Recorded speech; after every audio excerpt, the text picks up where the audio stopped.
Le film commence alors que Lisa Gray, une experte américaine en restauration d'art, est dans un bus en direction de la banlieue de Lazio. Peu de temps après, le véhicule s'arrête et un groupe de 3 personnes, comprenant 2 femmes et un homme, monte à bord. Ils ressemblent à des touristes et engagent immédiatement une conversation avec Lisa. Il s'avère que les 2 femmes, Tracy et Madison, sont des biologistes américaines, et l'homme, Tony, est leur guide italien. Ils se dirigent vers les environs d'un village nommé Sanuki pour étudier la faune locale. Lisa se présente et révèle qu'elle se rend également au même village. Quelques heures plus tard, la nuit tombe et le groupe arrive à destination. Les biologistes annoncent alors qu'ils vont installer un campement dans la forêt voisine. Lisa, quant à elle, a réservé une chambre dans un hôtel non loin de l'arrêt de bus. Ils se promettent de se retrouver dans quelques jours avant de prendre des chemins différents. Le lendemain matin, Lisa attend à l'arrêt de bus devant son hôtel lorsqu'un bel homme local s'approche d'elle.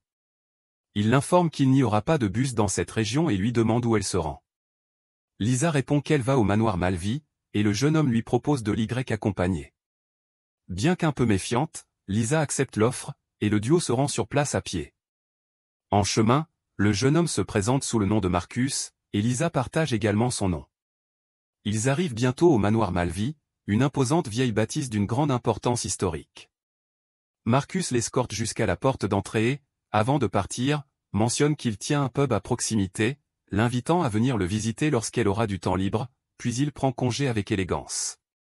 À l'intérieur du manoir, Lisa est chaleureusement accueillie par sa propriétaire, Madame Emma Fosa Malvi. C'est une mère célibataire qui paraît extrêmement jeune et en forme malgré son âge. Emma conduit rapidement l'américaine à l'étage, là où se trouve la peinture à restaurer. Il s'avère qu'elle a été endommagée lors d'un incendie et que sa surface est actuellement recouverte d'une épaisse couche noire carbonisée. Lisa examine soigneusement la peinture et fait remarquer que tout le processus pourrait nécessiter environ 1 mois. Mais en entendant cela, Emma change soudainement de ton et déclare de manière intimidante que la restauration doit être terminée en 2 semaines. Un peu déconcertée, Lisa annonce qu'elle commencera immédiatement et demande même à dormir dans la pièce avec la peinture. Emma accepte la proposition et la laisse commencer son travail. Cette nuit-là, le guide italien Tony installe un microphone dans les bois près du village de Sanuki. Il retourne ensuite à sa tente et écoute calmement la multitude de bruits transmis par le microphone. Tout semble normal au début, jusqu'à ce qu'il entende un étrange cri strident. Craignant que son microphone ne soit endommagé, il décide d'examiner la situation. Cependant, à peine quelques secondes plus tard, on l'entend crier d'une voix angoissée. Alarmés par les cris, les 2 biologistes américaines se réveillent immédiatement dans leur tente. Madison laisse Tracy seule et part dans les bois à la recherche de leur guide. Elle découvre bientôt la casquette tachée de sang de Tony, non loin de leur campement. Suite à cela, Madison retourne à la tente et insiste pour qu'elles aillent à la police. Mais avant qu'elle ne puisse en dire plus, quelqu'un attrape soudainement son cou et l'entraîne violemment. Tracy, qui est encore confuse quant à ce qui se passe, se retrouve seule et terrifiée. Elle tente prudemment de sortir de la tente, mais quelqu'un la frappe violemment à la tête, la laissant inconsciente. La scène change pour montrer Madison, qui se réveille derrière des barreaux dans une cellule faiblement éclairée. Elle remarque un homme nommé Rocco vomissant dans une autre cellule à proximité. En regardant autour d'elle, elle voit également Tracy et Tony dans des cellules similaires.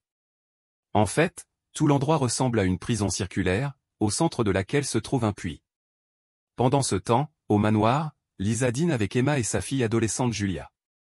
L'américaine tente d'engager une conversation avec Julia et lui demande dans quelle classe elle étudie. Mais la jeune fille laisse brusquement tomber sa fourchette et quitte la table sans un mot. Emma s'excuse pour son comportement et explique que Julia ne va pas à l'école parce qu'elle souffre d'un trouble de la personnalité.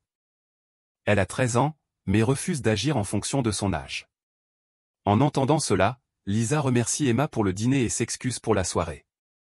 Ailleurs, à Ruda, une figure musclée à la peau extrêmement pâle, entre lentement dans la zone des cellules.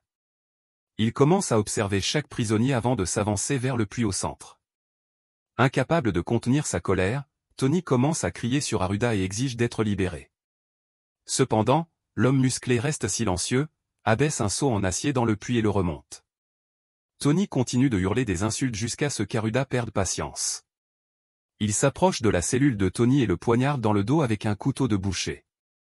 Les femmes regardent avec horreur alors que le géant traîne le corps inerte de Tony vers le puits et le jette à l'intérieur. Dans le manoir, Lisa progresse lentement dans la restauration du tableau. Elle est extrêmement absorbée par son travail lorsqu'elle découvre soudain un étrange visage félin inquiétant caché sous les couches endommagées. Intriguée, Lisa tente de gratter l'épaisse couche noire recouvrant le visage. Mais soudain, un cri perçant résonne dans la pièce, la faisant sursauter. Terrifiée, elle recule brusquement et se coupe accidentellement le doigt avec son outil. Inquiète, elle retire prudemment son gant, mais son sang éclabousse le tableau. La scène se déplace ensuite vers la cellule où Rocco tente de s'évader à l'aide d'une lime provenant d'un coupe-ongle. Cependant, il est si anxieux que la lime glisse et tombe dans la grille d'égout en dessous. Rocco se tourne alors vers Madison et lui révèle qu'il existe un passage sous sa cellule, mais qu'il a perdu son outil. Il lui promet également de ramener du renfort s'il l'aide à s'échapper. Madison lui lance alors son couteau suisse, et Rocco parvient à l'attraper. Cette nuit-là, tandis que Lisa dort, une silhouette spectrale et nue entre dans la pièce et s'allonge à côté d'elle. Elle commence à la toucher sensuellement, déplaçant sa main vers son cou, mais elle finit par étrangler Lisa, la réveillant en panique. Le visage de la figure est extrêmement terrifiant, et Lisa commence à suffoquer jusqu'à sa mort. C'est alors qu'elle sursaute, revient à la réalité et se réveille sur une chaise. Ses yeux tombent rapidement sur le tableau, juste devant elle. À son grand effroi, l'une des figures du tableau ressemble exactement à l'entité qu'elle a vue dans son rêve. Lisa s'approche lentement du tableau lorsque Julia arrive soudainement dans la pièce. L'adolescente lui dit de fuir et l'avertit que le tableau est maudit. Avant de partir, Julia déclare de manière inquiétante que si Lisa restaure le tableau, elle sera hantée pour toujours. Les choses empirent encore pour les prisonniers dans la prison circulaire. Aruda arrive une fois de plus et fait descendre le seau en métal dans le puits. Une paire de bras maigres et cendrés émerge de l'obscurité et attrape le seau au fond du puits. La créature qui vit là-bas se tranche l'avant-bras et laisse couler une grande quantité de son sang dans le seau. Aruda remonte ensuite le récipient et le met de côté avant de se diriger vers la cellule de Rocco. Madison réalise que si Rocco meurt, personne ne pourra s'échapper de cet enfer. Dans un acte de sacrifice courageux, elle commence à provoquer le colosse. Le plan fonctionne, et Aruda s'approche de sa cellule, mais il finit par lui arracher brutalement la peau du visage avant de la jeter dans le puits. Bien joué, Madison. Pendant ce temps, nous voyons enfin la créature qui se cache dans l'obscurité du puits, une entité défigurée, pâle et fantomatique qui se nourrit des intestins de Madison. Au manoir, une Lisa troublée discute avec Emma à propos du tableau. Elle révèle sans le vouloir que Julia lui a raconté des histoires désagréables sur l'œuvre, mais Emma balaie ses affirmations en déclarant que Julia invente souvent des histoires étranges dans son imagination. Emma exhorte également Lisa à se concentrer sur son travail, lui rappelant que, selon les contrats, tout retard dans la livraison entraînera de lourdes pénalités. Sous la pression croissante, Lisa prend des antidépresseurs avant de retourner travailler. Elle est sur le point de reprendre lorsqu'elle entend soudain quelqu'un pleurer à proximité. Prudemment, elle va enquêter, pour être horrifiée de voir Madison, grièvement blessée, pleurant dans une baignoire. Terrifiée, Lisa s'enfuit de la pièce et entre en collision avec Emma. Cela brise l'illusion, et Lisa remarque qu'il n'y a personne d'autre dans la salle de bain. Furieuse, Emma avertit Lisa que si le travail n'est pas terminé à temps, elle le regrettera. Pendant ce temps, dans la prison, Rocco parvient finalement à ouvrir la grille qui recouvre l'entrée de l'égout. Il est extatique et tente d'y entrer tête la première, mais soudain, une paire de bras maigres et pâles attrape son cou et commence à lui arracher la peau du visage. L'entité fantomatique le tue instantanément avant de dévorer sa chair. Ailleurs, alors que Lisa travaille sans relâche pour terminer le tableau, Julia lui rend à nouveau visite. L'adolescente révèle que le tableau a été créé en 1493 et représente sa mère exécutant un sacrifice humain pour invoquer une créature monstrueuse nommée Goran. Une fois le monstre apparu, Emma l'a piégé et utilise son sang depuis lors pour rester jeune. Elle ajoute que si la lune rouge éclaire le tableau avant minuit, la malédiction se renouvellera pour 500 ans. Pour prouver ses propos, Julia révèle des détails sur les 3 dernières victimes capturées, 2 filles, une noire et une blonde, et un garçon.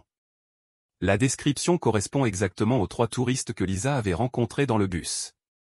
Julia conduit ensuite l'américaine à l'endroit où les prisonniers sont retenus. En approchant, elle voit Aruda déverrouiller une porte et descendre au sous-sol.